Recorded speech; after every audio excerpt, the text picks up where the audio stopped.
During that visit, David Cameron and President Obama also discussed the need for new laws to deal with the threat posed by cyber terrorists. Well, this map here, it's quite extraordinary, shows just a fraction of the cyber attacks that are happening online right now. It's almost like a meteor attack.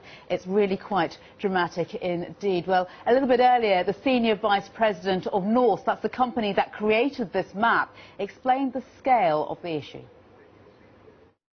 The Norse live attack map is a depiction of attacks going on the internet all over the world in real time.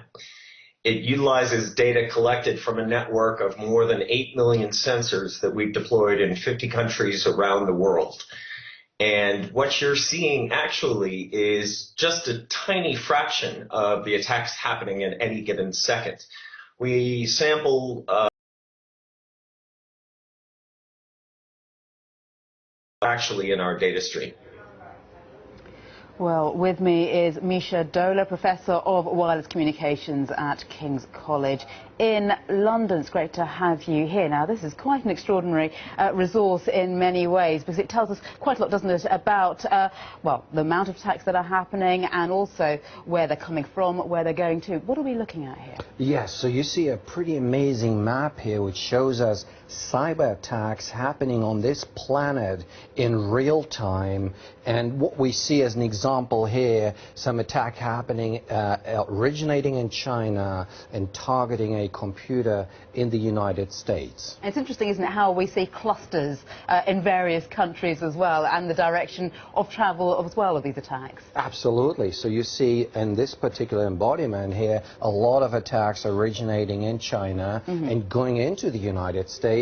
Now, we don't see everything on this map really here, so probably we see a lot what's happening in these 50 countries he has alluded to, where they have these sensors, and I presume the majority of their 5 or 8 million sensors are actually in the United States. So we understand really well where the attacks come from into the United States, but I'm not sure we get a real picture of the whole world, so we have no idea. So right now what you see is actually a denial of service attack, many computers attacking a single computer system in the United States. It's quite impressive really here what's going on. Which is the kind of attacks we've seen in recent months that have hit some major companies. Absolutely, today in France. So in France the media has been brought down by precisely an attack like that. And, is this an accurate picture? I mean, can we be confident that the attacks originate where they say they do, for example? Good question, really. So, in fact, the world is so digital today that you could actually sit in the United States, pretend you're having a computer in China and launch the attack from there back to the United States. So that's what we could do in theory today. I'm not sure how sophisticated their tools are to deal with that type of attack, but because everything is connected these days, it's really difficult to draw conclusions. And all sorts of different types of attacks. We heard there about the threat in terms of terrorism-related attacks, but of course there's all sorts of other ones as well, a whole list of those.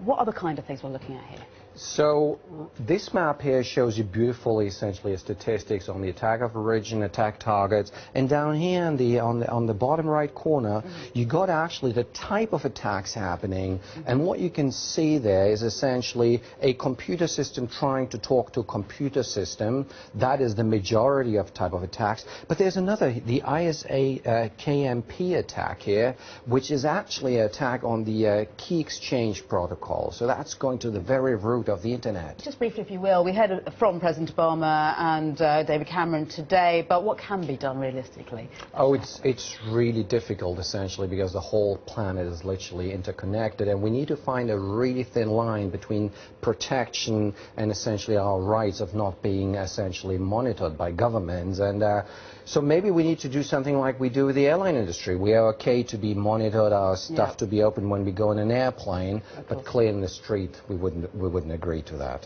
Professor Dohler, thank you. Thank you.